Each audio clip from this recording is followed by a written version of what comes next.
50 KG পাটের আঁশে বানানো হয়েছে ঝলমলে দুর্গা প্রতিমা। দুর্গা, কার্তিক, গণেশ, সরস্বতী সহ প্রায় সবকটি প্রতিমায় মোড়ানো হয়েছে সোনালী পাটের আঁশ। নতুন কিছু করার জন্য পাট দিয়ে প্রতিমা করার সিদ্ধান্ত নিই। প্রতিটি প্রতিমার গায়ে সোনালী ঝলক, আলোয় যেন ঝলমল করছে পুরো মণ্ডপ। পাটের আঁশ ছোট ছোট টুকরা করে চিরুনি দিয়ে মসৃণ করা হয়। এরপর মাটির প্রতিমায় গায়ে একে একে বসানো হয়েছে আঁশ। এখানে কোনো রং ব্যবহার হয়নি বললেই চলে। প্রত্যেক বছরই আমাদের এখানে ভালো প্রতিমা তৈরি হয়, কিন্তু এবার একটু ভিন্ন অঙ্গিকে পাট, যেহেতু আমাদের দেশের সোনালী আঁশ, তাই পাটকে আমরা এখানে হাইলাইট করে তুলছি।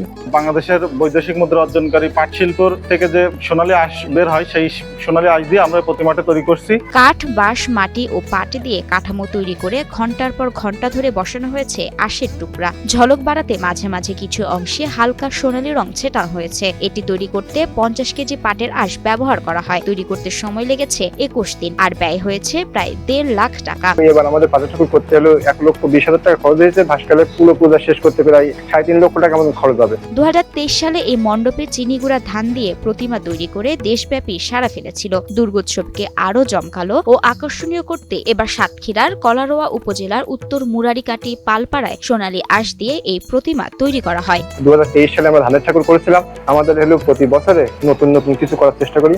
আমরা ভাস্করের মাধ্যম দিয়ে আমরা চেষ্টা করি যে নতুন কি করা যায়।